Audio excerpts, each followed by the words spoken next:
Home Depot exorcism and football. Well, you can't get this kind of entertainment anywhere else. Sounds like a Dr. Pepper kind of day. Hey, man, I think it's right. Oh, yeah. Do it again? Oh, man, I got this shirt. My wife bought it for me for Christmas, I think. Okay. Yeah, maybe. I think so. I think so. Yeah, I think I saw it at Christmas. I forgot about it. So last week, we record pretty late, Yeah. So generally, the days we record that's so late, we where I live in Northwest Arkansas, it's fantastic. But they roll the sidewalks up around here at 10 o'clock, baby. You can't get in nowhere to eat after 10 o'clock. Sure. Except for the taquerias. Okay. And that's not a bad thing because they got some pretty good food, So we had frequented one too many times. A couple weeks back, we decided we were going to try someplace else. I've been meaning to tell you about this, but it just didn't come up. Sure. We pull in a park and we walk up to the door. There's another family ahead of us, but Dad was still at the car. It was just a couple of kids and Mom were at the door. And she goes on in, and her son, he's like 7 or 8. He holds the door open for Mom. She goes on inside. And then he holds the door open for me. I think he's being polite, but really what he wants to tell me is that he likes my shirt. Nice. That's beast. Yeah, he's I couldn't believe he even noticed it, because it's a dark shirt and it was pretty dark outside at 10 o'clock at night. But we get in the house and by then Dad's coming behind us. And by the way, at a taqueria, if Schwarzenegger didn't say it in the movie, I do not know one single Spanish word, and I have to correct that. So this is like comunicata no grata. You know what I'm saying? Yeah. No grata. I like it. They were ahead of us, and so the people that were there, they were trying to seat them first. And Dad comes in and smiles at me. And he's a younger guy. His kids are young. He's probably 30. He says something to them. He turns to me and he says, "I told him age before beauty." So we get sat first. I think really what he's seen ahead, I think that they were going to seat us where there was like a bunch of people being noisy. And he stuck us with it. So he let us sit with the people that were being noisy. And they didn't. They were smart. But it was great. So we don't know any words in Spanish. I've got my phone at you. I'm saying I'm like Google translating the menu. Thankfully, there's pictures. The people around us, they know a few English words too, and so they're like helping us order. You know what I'm saying? So this is like legit south of the border. Welcome to Northwest Arkansas. Hey man, it was great. It reminds so when you may not know because you're a little younger, but Mom's best friend when growing up was from Guatemala, and they lived like a block away from where she grew up. And when I was a kid, and Karen was young, Karen probably didn't remember either, but I remember her going too. We'd go visit the grandparents in Arizona. We'd walk down there to their house and eat with them. And it's the only place in my life I've ever seen that they would put beans, frijoles, they'd put beans on the table instead of like salsa, and you would dip chips and vegetable chips. Like what? Chips made like dried thing. I don't know, but they make chips out of vegetables, and they're like all different shapes. Like shapes, I don't know, but I can show you some pictures. So we get to the table, man, they sit down, they throw down the beans and the vegetable chips. And I was like, oh my gosh, I hadn't thought about this in 35 years. This was great. Hey. So I enjoyed it. So it was great. The food was amazing. Oh my gosh, it was amazing. But we didn't know any words in their language. They didn't know no words in our language. I've never had 5 groups of people help me order my food before. Hey, welcome to Portugal. Hey, that was in Springdale. I never even left home. Didn't even have to go 4,000 miles away. I didn't. That's cool, man. I got to hit that when I get back. Yeah. This week in the news, did you see? Maybe you didn't. This week in the news at a Home Depot store in Pennsylvania, officers were called because, the store didn't appreciate an exorcism happening in the lumber aisle. Wait, pause. Did you know that Pennsylvania has the most haunted locations in the United States? See, that may be why there's enough exorcists to go around to exorcise the demons out of a Home Depot lumber aisle. I only know it was an advertisement on one of the billboards we were driving through, and I just remember that when you said that. So there was an exorcism in the Home Depot. Yeah, I mean, I don't know how that happens. I don't know what goes on. They're trying to exorcise the demons out of the wood or something like that. But that's not the amazing part. The amazing part is Okay. not that there's more haunted houses in PA. The amazing part is not that there was an exorcism at Home Depot. The amazing part is that this is 2021 and not one person came out of there with a picture or a video of what was going on. Maybe they tried. Hey, maybe, I'm just saying, man, I took one for the team. I have scoured social media and I have not been able to find one freaking video. maybe they were like, honey, I got it all. My phone was off. Just saying, man. Look, you can't fart in public without a video. Yeah. There's an exorcism and no tape. Yeah, right. Sounds like that demon didn't want to be seen. But you're right, man. That's crazy. No one took a picture. You'd have thought they at least take pictures of the guy doing the exorcism. Because I want to see, man. Is he got like salt? Is he putting candles out? Is it a circle? Is it a triangle? Yeah. We going with the star. And there's no details. I mean, no details. No, I relayed to you all the information available. I found. I read 10 news articles. Yeah. Yeah, we don't know if he had 10 candles or 13 or like I said, salt or what the circle was. Or I mean, did he have a partner?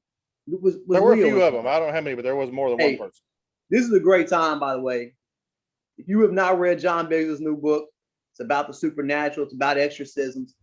You got to reach out. John Biggs, he's an up-and-coming author. Trust me, good stuff. I'm not done with it yet, John. I'm getting on it right now.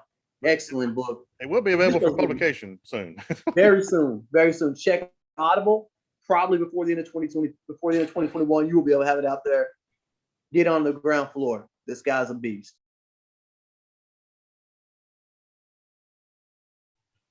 So I have a question, man. So those people from Arkansas will know that somewhere between September and mid to late October, Benton and Bryant play each other at War Memorial Stadium in a game you and I have frequented a lot.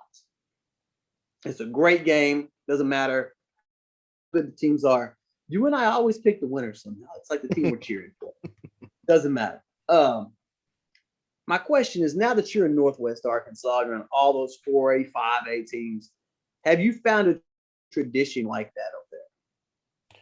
Amazingly, there's not a tradition here that I found for high school games. And it's really sad. It's really sad that most people, it's sad that most people in Central Arkansas don't know about the Salt Bowl in Little Rock between Benton and Bryant. But it is amazing that those two schools, they play that game every year, and it's a great event, man. The local representatives, from the state legislation, and sometimes some of our representatives in Washington, if it's an election year, they'll be at the game. But the governor will be there, man, and the Little Rock mayors will be there, and it's an event. It's a great opportunity to show off the state of Arkansas. And unfortunately, the last few years of play, the Salt Bowl has filled up War Memorial more than the Razorbacks have when they've been there. Yeah. Well, in the Salt Bowl, you got at least one good team. Yeah, right. You're right. But I mean, it's really not fair because they're actually both very good teams. It's just one is a 7A and the other one's like 5A. So right. So the student population doesn't support quite as good a team, but they still go up there and they play their heart out, and they do. It's still an amazing game every year. We have seen the 5A team beat the 7A team. We have, yeah. And it's amazing how close the games will be. It's not like they're runaways. Yeah. It's a deal. And those kids, man, they grow up knowing that they're going to play for Benton or for Bryant, and they can't wait for that game. They sell shirts, man. The stores in Benton and Bryant, they sell shirts for the game every year. Salt Bowl 2021. I have my Salt Bowl 2014 towel that sits next to my wash machine. So if you've not had an opportunity to do this, first I recommend you go enjoy this. The second part of it is at halftime they bring the kids out from the junior high school team, and they catch punts and they throw balls. And so these kids are brought up from 10 or 11 years old, knowing this is going to be you when you get to high school. Yeah. And I think it's such an amazing experience for those children and the parents. And to be honest, like we saw people who had Salt Bowl before 2000 hats on in the stands sitting next to us. Mm-hmm. It's part of their tradition.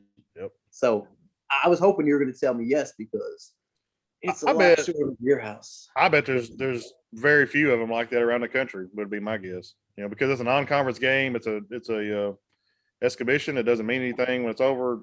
Just a bragging rights for if you won that year. That's all you get. Right. Um, right. I wish they were. For years, Fayetteville.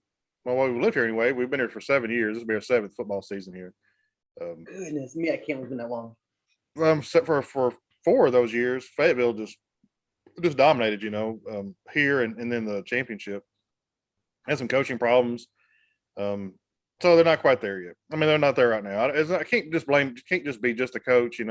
But we had a lot of amazing players come out of those first 4 years, and those kids play in the NFL now. Like, we've seen them go through the Razorbacks, and they're in the NFL. Like, there was a reason we were winning. Yeah. It wasn't just because just because of the coach. Right. But football up here is a real thing. What I do like about here compared to Central Arkansas is we would go to other games, not just the Salt Bowl. We'd go Jacksonville or Lone Oak or school that's not there anymore, whatever it's called. North Pulaski, PA. North Pulaski, NP. I can think of the letters, but nobody else would be there, man. There would be, there were times there'd be more cheerleaders than there were fans. And that's so sad because you're really missing out. I don't care if it's football or baseball or soccer. You need to go to the games because there's a lot of times you're sitting at home changing channels, wondering why there's nothing on TV to watch. Well, I'm telling you, there's something to go watch, and it's in town. There's real kids out there, and they're really playing real hard, and they're learning. And they learn as soon as you don't show up for the game. They know that whatever they do doesn't matter to you. Hey, I just want to point out that they're playing hard, man. They're playing good games. We had the opportunity to see Joe Johnson play. We've seen, oh my goodness, we watched Hunter Henry several times. Derek. I did not mean to say it. We saw Hudson Henry play. We just didn't know he was Hudson Henry. Right. We didn't know him. Yeah, that's right. But I think that people of Arkansas have been spoiled because Malik Monks played 4 years at Arkansas in high school. He's now in the NBA. Same for Patrick Beverly, who played last night in the conference finals. Bobby Portis played right there in Little Rock. So Daniel Gafford. There is so much talent in Arkansas. We got to go out and see these kids play because they're going to be playing for money soon. We are so blessed to have such a small state and so much talent here. We also watched a kid in Whitehall. I cannot remember his name anymore. He eventually went on to play for the Jaguars after he got pro. And I didn't hire a man one time because he came in and we're talking, his interview, and he tells me that that's his son. Yeah. I only find this out because he gets a phone call right before the interview starts, and he's all excited, and he's telling me, he got his phone, he goes, "Hey, you won't believe it, my boy just got hired at the Jacksonville Jaguars." "Oh, really? Who's your boy?" And he tells me the kid's name, and really, I've watched him play, man. I've watched him at Whitehall for years now, and he says, "Oh, man, I ain't never even seen him play a game, man. I ain't, ever." What? I'm like, "Are you for real?" Like, I've watched him on TV at junior high, and I've watched him in person in high school, and he's been playing he played for Tech. Yeah. Have you never seen your kid play, man? He's like, "Well, he ain't really been around. I'm kind of busy." "Oh, okay. You're that kind of person. You know what? I don't need you to work for me. We're done, Right. I mean, Marcus Spate is a friend of mine, Mark Spate. His son, everybody knows a Spate kid. So it is crazy to think about, again, such a small state, how much talent came through. But man, it makes it fun when they're on TV playing for the pros. It makes it fun when you know them. Like, I watched that boy. You know what I'm saying? Yeah. You know what he's fixing to do because you know his moves or her moves. Whatever sport you're watching, you've seen them do it. I'm sorry. I mean, and then you're right. I mean, I went to college with IJ Reddy's mom, who went on to play 4 years at Mississippi State. Yeah. Not to mention other coaches, but the coach at Arkansas did not think he was good enough to play in the SEC. And he played 4 years at Mississippi State and was all conference. So that's why he's not here anymore. Yeah. Well, man, let's talk some quarterbacks today. You got any quarterback information? So we've got two different top 10 or two different lists. I took some numbers from multiple different places and I created like a nice little Excel spreadsheet. And I believe you went on the fantasy side and you kind of went the other direction. I don't know that I did. I mean, I went because that's kind of my go-to place. I know that's where I've easily found information before.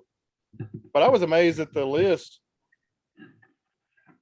I'm just amazed that the fantasy list is different than the numbers you put together versus even the numbers from some people on NFL.com. It's such an opinion thing right now. No one really knows until the first kickoff. You just don't know until it's over. So I know that everyone is probably no one's shocked, right? Tom Brady's number one, but Tom Brady's number one. So first things first, I did not use any quarterback ranking when I made this. Just like you can see, offensive ranking, overall offense, O-line, wide receiver, strength of schedule. And I got you. When you add them up left to right, the totals are on the total column. Ted, you can fool with it, and you can put his rankings in any one of those categories. Well, I just thought about strength of schedule. You just said that, so you scroll down the list there. I'm a Jalen Hurts fan because he got snubbed at Alabama, not because I'm an Alabama player fan. But sure, you say that, man. Strength of schedule goes to Jalen Hurts. Jalen Hurts. That means he has a chance to win. I don't even know his schedule. I'm gonna say he's got a chance to win 9-10 games. So that is the easiest schedule right there. I mean, easy. The Eagles. So if easy you want to click on that games. column, you click on that column, we can readjust the team so we can see who has the easiest schedules. Huh? If you want to click on that column, it'll change it to show the easiest schedule. It didn't come in columns, man. Oh, just kidding. No, it's just like a picture of it. Oh, I'm sorry. Just kidding. So it was an Excel spreadsheet, but no big deal. All right, no big deal. So yeah, Jalen Hurts and the Eagles have the easiest schedule. The Cowboys have the second easiest. Falcons have third, and then it's almost unfair that the Buccaneers have the fourth easiest schedule. And if you'll look around and find the Chiefs, they have the 21st easiest schedule, which sounds like really hard, by the way. So if you look at the Chiefs, they have the number one offense in the NFL, according to Pro Football Focus. Okay. They had the number two. So when I went offensive line, they were categorized. The one I went through, what I looked through, they had different ratings, star ratings. Mm-hmm. So instead of ranking them 1 through 32, I just put they were 5 stars, they got 1.4 stars, they got 1.5, and so forth. All right. So the Chiefs had a 4-star offensive line, number 3 highest rated receiving corps, but a horrible strength of schedule, and that's why Patrick Mahomes is probably not where he should be at number 1 overall. But my goal was to figure out basically how are these quarterbacks going to perform individually and win totals, and that's where strength of schedule came in. Yeah. I want to tell you though, I mean not just this list, but I'm gonna take Tom Brady out, man. I don't know that he's in the top 10. Okay. Tom Brady had knee surgery. And he's 37 or 42, whatever it is. He's old as me, man. Yeah. So we're the same age. We all watched Peyton his last year. And we all saw when it went away. And it doesn't just go away a little bit. When it goes away, it's gone. And that's really the question with Tom is when is he going to go from – because I don't think Tom Brady's good in – I don't say it. I don't think Tom Brady's elite level, when it drops down, I don't feel like he's going to go elite and then extremely good or very good. I'm afraid he's going to go elite to not good enough. Mm-hmm. Because Tom Brady is so smart that he gets away with things because he outthinks you. So he doesn't have Aaron Rodgers' skill set. He's just smart as can be. Yeah. I don't know if that's – I mean, I'm sure Tom is still sharp as a tack, but I think what was sad about Peyton was that as far as breaking down an offense, the mental game, there's no one probably still today. There's no one as good as Peyton. No. And unfortunately, I think that the year that he did win the Super Bowl, he beat Cam Newton.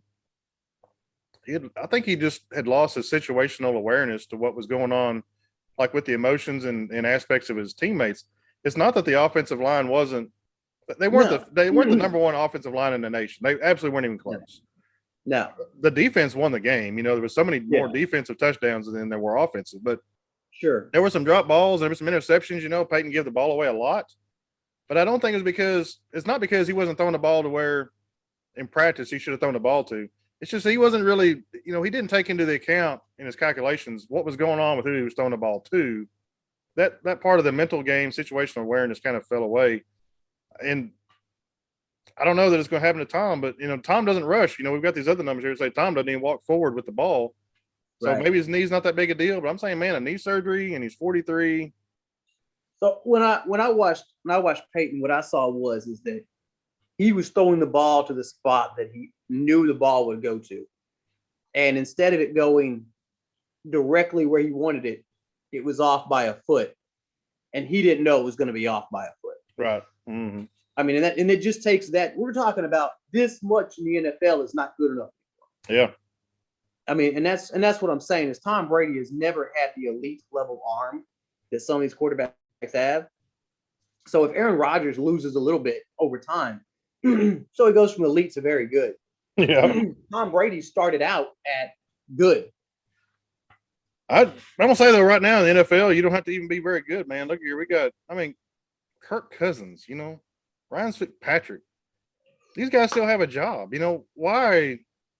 So I just if you watch Skywalker something, he's the Dallas Cowboy.com guy, and he pointed out that there is not 20 NFL starters at quarterback in the NFL. There are 32 guys that have jobs, but there are not 20 NFL quality quarterbacks. I'll tell you, I can't wait to watch this year, man. I want Trevor Lawrence. I want him to just come out slinging, man. I can't wait to just, you know. So I believe if you look at that list, man, Trevor Lawrence does not have any good receivers. It ain't gonna happen, I know, but I just yeah, man. Trevor Lawrence is number 3, is what it says. I'm afraid Trev's gonna put it right on the spot and the ball is gonna go right where to go. Yeah, man. Trevor Lawrence is number 3 for offensive line. Yeah, I just want, man, like Lamar Jackson, dude. I mean, you know, when Lamar's on TV, you know, you're fixing to see some. So, man, Lamar is a perfect example, bro. Lamar has the number 8 overall offense. Yeah. But he has no offensive line, man. That's the lowest rating, number 2 in offensive line. And then strength of schedule just kills him. Yeah. Yeah, man. That ain't gonna hurt. That'll help a bit, man. I mean, he's got the second hardest second hardest schedule. Mm-hmm. Offensive line is suspect. Wide receivers non-existent. And Trevor Lawrence has a better offensive line, but no wide receivers, man. They got to get help. Okay, so you're saying you started this list thinking about best chance of winning the game, huh? Yeah, winning the most. That Dak Prescott, that's not some emotion there, is it? Putting Dak up there at the top. I had no idea. So I was as shocked as you guys. So that's why I talk about this, man, because strength of schedule is such a determining factor in this list. Because let's just talk about Dak for a second. 4th offense, 1.5 points for the offensive line, so 5.5. Wide receiver 7.5. If you take strength, he's at 7.5 without strength of schedule. So Tom Brady is at 4. Where's my boy? Patrick Mahomes is at. Well, I mean, honestly, he's at 6. So Dak wouldn't even be in the. He would have already moved down because of Pat Mahomes. Yeah. And then Aaron Rodgers. Boy, I cannot believe the Packers are rated that high, but it's whatever. So 4.5, and then they have the 14th rated wide receivers. How in the world do the Packers not upgrade their wide receiver position? And that's a lot of people have the Packers listed as the 3rd best team in the NFL. And I'm telling you, when I see 29th hardest schedule, no wide receivers, I'm not seeing that. Yeah. I mean, and that's kind of why the list falls out the way it has. Same thing for Russell Wilson.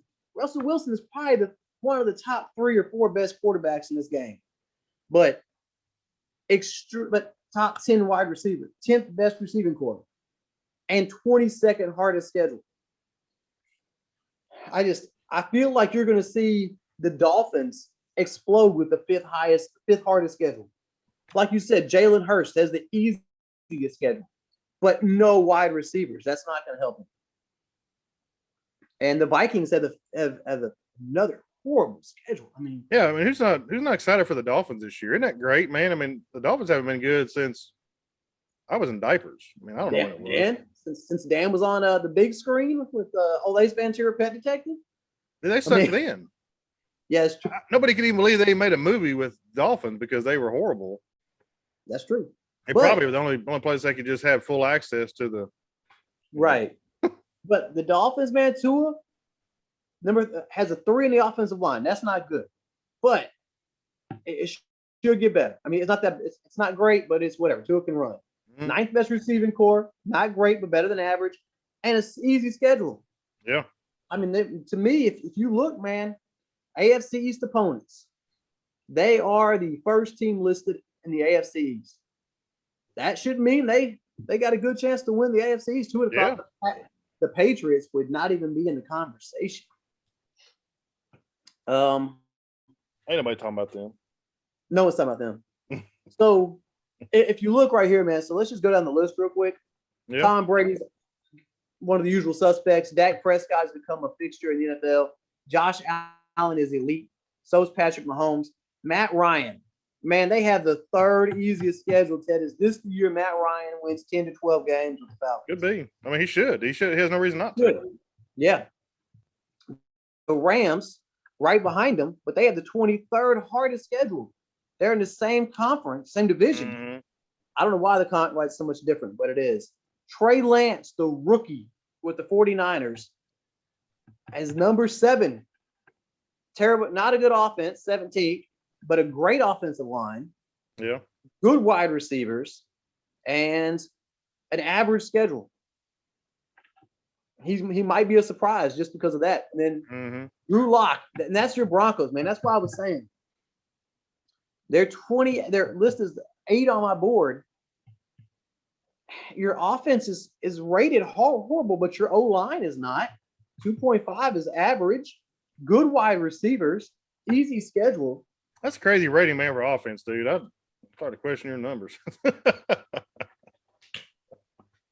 mean,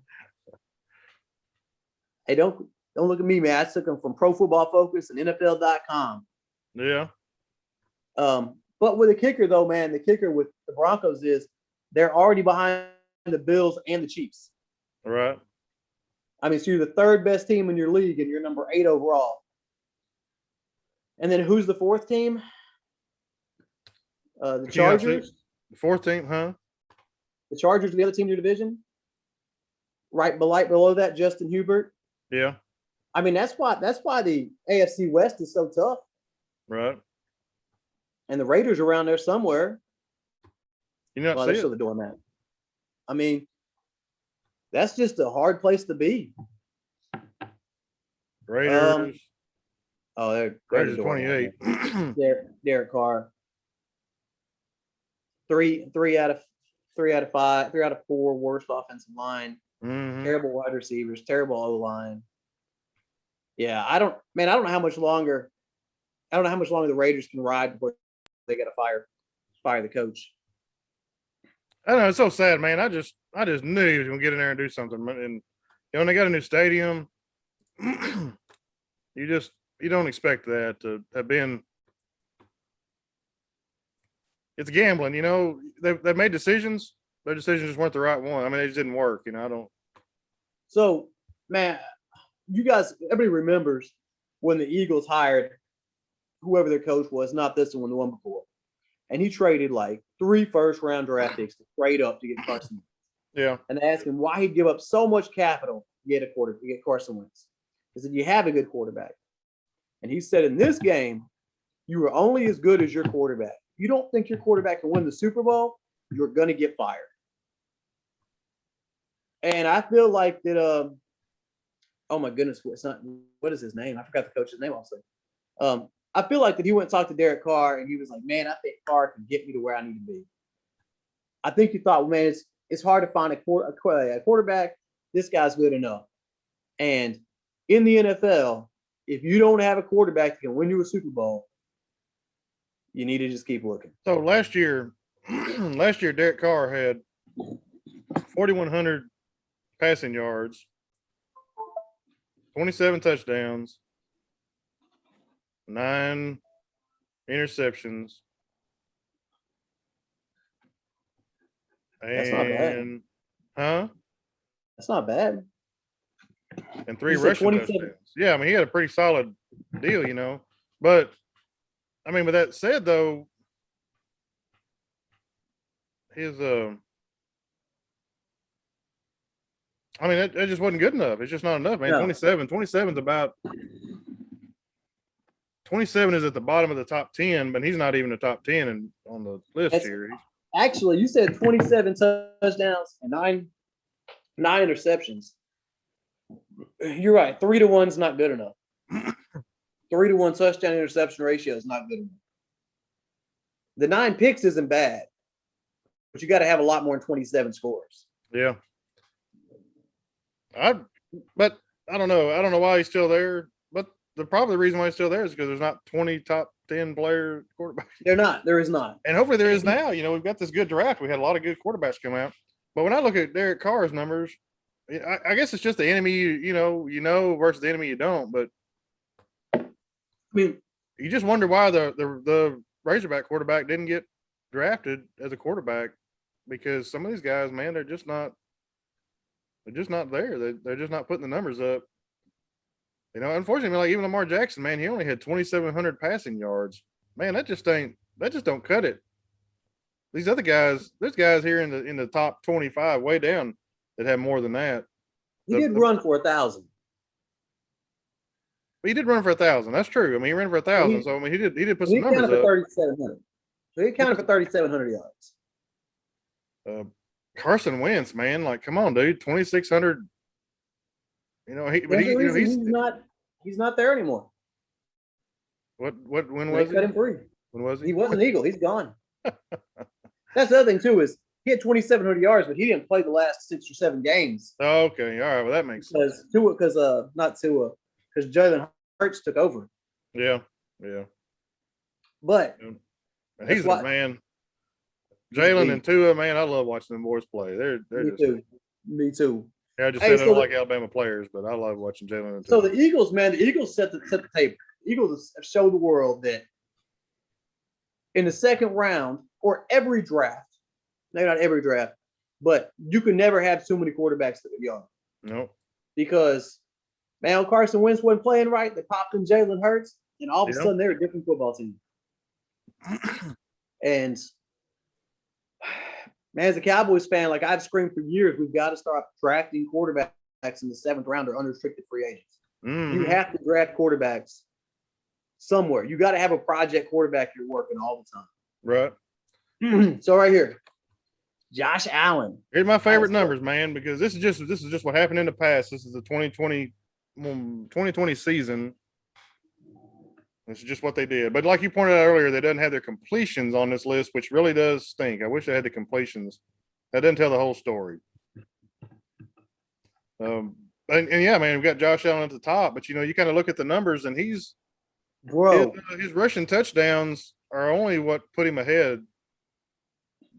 You know, when you just like Josh Allen had 16 turnovers, and 6 fumbles lost, and 10 picks. Who's that? He was Josh Allen.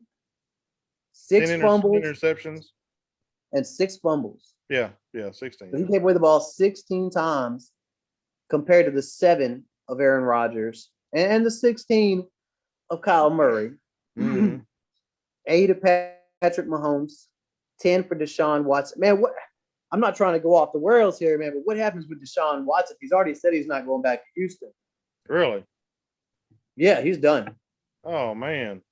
So I don't know why you guys are not like, hey, boss. What about the Raiders? Go to you with the Broncos. I'll take Deshaun Watson, man. That's what I'm saying, man. You got an instant. Boy, if he goes to we're gonna play fantasy for a second.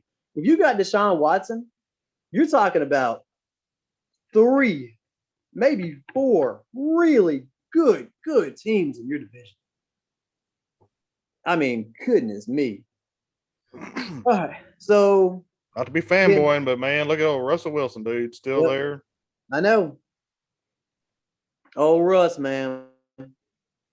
40 touchdowns. I'm glad Gave you were away the there in ball. Kansas City to keep me from going over the rail, man. When we got there and hit Russell Wilson and what's his name was working out, I just about went over that bitch.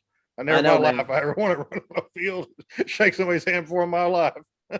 Man, Russ is such a good man, too, man. Everything he said about him is true. He's just such a good person.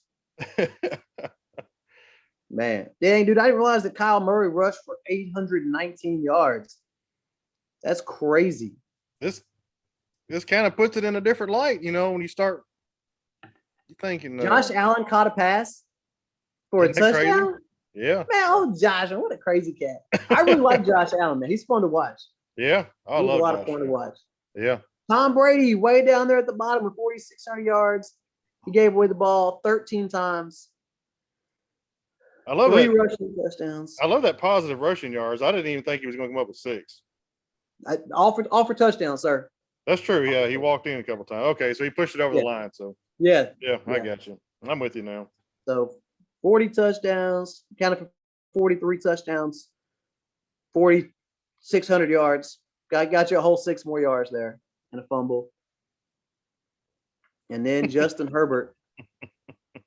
So one thing to remember is, the reason why Dak's not on this list is because he only played 4 games. Okay, yeah. What about that big Q? Got that big Q right there beside Tom Brady though, because of that surgery. Oh.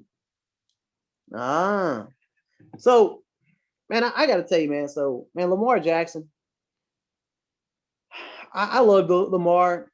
Like he may not know us. He's another one of those guys that played for the old ball coach who side a record motorcycle. Yeah, he's where he went next. And I really like Lamar, man. I feel like if he could just get some help, man, he's already an elite quarterback. He just needs a little yeah, help. yeah. I like watching Lamar Jackson. He's played for me in fantasy a few times. And So them rushing 1,000 rushing yards, baby. Yeah. And 7 touchdowns. Yeah. And 7. Kirk Cousins, man. I tell you what, is this man ever going to call it a day? I don't want him to. He's such a good story. That broken leg, I thought he'd never come back from, but there he was last year, man, putting up 4,200 yards. Hey, man, go him. He's keeping a job. Don't know. He's the highest paid quarterback this year. Really? Yes. That's why he can't win a game, because they can't pay nobody else. And I think you're right, by the way, that Tom Brady, Tom's got the easiest schedule. He does. He's a third, whatever. Dallas, Philadelphia, then Tom Brady. So we may not even notice the step back. Mm-hmm. Except for I think he only plays 3 games against teams that were above 500 last year. So it may be one of those deals where, like, there's a lot of people calling for a perfect season. They're already calling for it. Yeah. And I'm just saying that this might be a deal. We're going into the last week of the regular season. It might be a deal where you're having to evaluate that team not on a full game, but in matchups. When Tom Brady had to play against a real corner on one side, how do you throw against that one? Because the AFC is the strong conference. Unfortunately, you think that easy of a schedule, you start thinking like scenarios like Hawaii going to the playoffs. Yeah. Like they haven't played anybody you don't know, are they going to show up, and just lose horribly. But that also means that they may not have been getting beat up for 16, 17 games, like you have. Yeah. Right. So they're all fresh. They may not be as good as you, but they're fresh. They're not hurting everywhere. I don't want to see it. I'm done. All I want to see out of Tom Brady this year is I just want to see him go back into Foxborough and beat the crap out of Patriots, and then he can retire right then. That'd be fine with me. I never want to see him again. I wrote that emotion last year. I wanted him to win the Super Bowl just so he could beat and prove to that coach, prove to old Belichick, that real butthole, that he was the guy. Belichick wasn't, what he thinks he is, because he's not. Yeah, and it's funny you said that, because if Mac Jones goes to the Patriots and he takes over that program, that team, and they win 10 games this year, it's almost like Belichick giving the finger to Tom, saying, "I did this with a rookie, son." Yeah, and he could. I mean, Mac Jones is a good guy, so I don't want my negativity towards the Patriots to ever be focused towards him. I really like Mac Jones. I hate he's there, but he doesn't. You know, he doesn't. No, as an emotional, emotional fan here, I hate he's there. But as soon as Belichick's gone, it'd be fine. You know, they can get another coach. You know, and I would not hate the Patriots. I don't hate the Patriots. I just like Bill Belichick. So I have a question, man. So you lose Bill Belichick. Let's say he retires after this year. Are the Patriots ever a shadow of themselves ever again? You can't predict it, man. Dynasties, you can't make a dynasty. You can't build a dynasty. You can't plan a dynasty because if you could, it would happen every year in the NFL.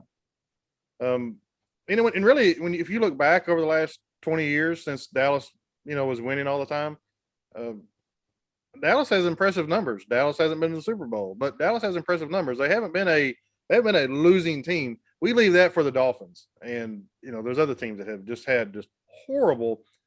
Whenever the league starts, calling the front office and saying, "Look, you're going to make some better decisions, or we're going to find new owners." Yeah, this is not how we intend to run a business. Is you just running it into the ground all the time. Yeah, it's in college football. We do not expect to see the same 4 teams every year. Yeah, right. It is funny too. You said dynasties because I think all of us, after watching the 49ers play in the Super Bowl 2 years ago and seeing the Chiefs go, we really thought that was going to be a matchup we were going to see for years to come, which was the 49ers and the Chiefs. And no one would predict the 49ers to win 10 games this year, not even San Francisco. They're just not the same team anymore. And Kansas City is still Kansas City, but they look a lot more human than they did a year ago. I mean, yes, and I don't know. I just really wonder though, how does this? We talked about it just this week, but I was kind of waiting for today. But how does the increase in the salary cap, which is definitely due, how is that really going to change the outcome? Because maybe next year some guys that are going to be released or would have been released before because the salaries, whether players, the balloon payments or something kick off, or you have to start making them. You can't just keep paying them rookie pay. So you got to start paying them. And so a lot of times other players have to move on because of the salaries. How does that affect next year? We may not see as much turnover in teams as we have in the past at the end of this season. That could really kick off a dynasty. It could be for Kansas City. They could easily put some stuff together up there, kind of hold on. They could. I mean, you're right. And the flip side of that is Kansas City has a great receiving corps. Maybe a couple of those guys say, "Hey, man, I'm tired of being third. I'm tired of not being the number one dude. I want my money and I want out. Like I've got my championship with Kansas City. It's time for me to go be the guy now." Yeah. I'm not saying that's going to happen, but you're absolutely right. Like it go both ways. You can't really project this stuff. And we see this all the time. And honestly, what's made Tom Brady, I hate Tom Brady. What's made Tom Brady so amazing throughout his entire career is his ability to leverage people to give away money for a chance to win a Super Bowl. Yeah. And we've seen that through his entire career where he's called somebody and said, "Hey, man, hey, Ted, I know you could make $100 million a year, but if you come play with us, we're going to get that Super Bowl. And then the next year you can ask for $100 million. Oh, man. What's the guy's name? I'm trying to remember the rest of the receiver's name. AB, yeah. What's his name? Antonio Brown. So, yes, that can be said about Antonio Brown. Antonio Brown is literally, I mean, hands down, no arguing. He's the absolute best there ever has been, the absolute best there probably ever will be. He got the big head thinking he's the best and takes a year off. Yep. And it's never going to be the same. No. But he did the same thing with Randy Moss. He got Randy Moss to come to the Patriots. Yes. I mean, and Randy just had that ability. Randy's an athlete, man. He's fantastic. He could just get down the field. He could get up there. He'd made Tom Brady look good. Tom Brady could throw that ball 6 foot to the left and 100 foot in the air, and Randy Moss is going to bring that ball down, and he's going to get in the end zone. So something I thought about, man, most of this offseason, I have a lot of time to think here, is I always wonder, like, man, why is Tom Brady able to bring these people when no one else can do it? And it occurred to me. His wife is a ultra mega fashion model. Yeah. If you're on Tom Brady's team, guess what parties you get invited to? If you're on Dak Prescott's team. Dak's like, hey man, why don't you come on and throw some ball at the house or something? And they're like, or we could go to France and London and hang out with Uber superstars that are all models. There's no doubt that Tom Brady lives a different life than I do. Did you see this week he got stuck on a sandbar down off of Miami Beach? Did you see this? Most people, and he has a big boat. You know, it's a huge offshore boat, big yacht. Yeah. So he run aground, you know, on the sandbar. The tide's out. Yeah. Most people, you know, would like just pick up their phone and call USA Towboats to come get them off back, Sure. you know, so they get partying again. Tom Brady don't care. He ain't got nowhere to be. They freaking, you know, we're stuck. Big deal. What were we doing before we got stuck? It's tired of being party. You know what I'm saying? We'll be floating off of here in 4, 5, 6 hours. Right. You get all kinds of criticism from normal people like myself on social media and in the news saying, I can't believe he just stayed there. Why didn't he call towboats? But why would you? he did not call him because he's cheap. Why? Right. He didn't care. He was on the boat. The freaking party's still going on. You know what I'm saying? Like, Right. yeah, like what was I going to do? Right. Why are you stressing out about calling the towboat guy when you weren't going to stop partying anyways? Yeah, I mean, for me, if I took my offshore boat off, this is like my day off. This is the day I got to get something done. I have a plan for the day. Tom Brady's off. You know? Tom Brady doesn't care. Yeah. He's not missing I camp. You know, he'll be to work. Every time I see Tom Brady, he's in a different country. I didn't know he was in Florida. So I see you don't have any hair, man. What happened? Are you chemo or something? So I have argued with my spouse for a very long time that I should not shave my head. Yeah. And she has argued for a very long time that I would look good bald. Okay. So you lost. What's up, man? How you feeling? You good about your team? I can't wait to draft my fantasy league, man. And but my team, yes, I think that I feel like going into this season, the Broncos is my team. I feel like we're gonna have a chance to win. We might not get a Super Bowl. I'm not calling it Super Bowl, but hey, just to put a wrap on this, Ted, you know that the Broncos are rated like the 20th best offense in the game. But if somehow Aaron Rodgers ends up on your team, you're in the top 5 or 6 because all the pieces are there. yeah, it could be. And that I don't think defense he's is stacked. coming though. I think he's playing us all. I don't think he's coming. But I'm just saying, you're literally one player away. Come back and see us next week. Where else can you see quarterbacks, exorcism at Home Depot, and Ted enjoys the meal at a Mexican restaurant? I mean, come on, that's like real Can't see it entertainment. now. Can't see it now. Whoa. See you next week.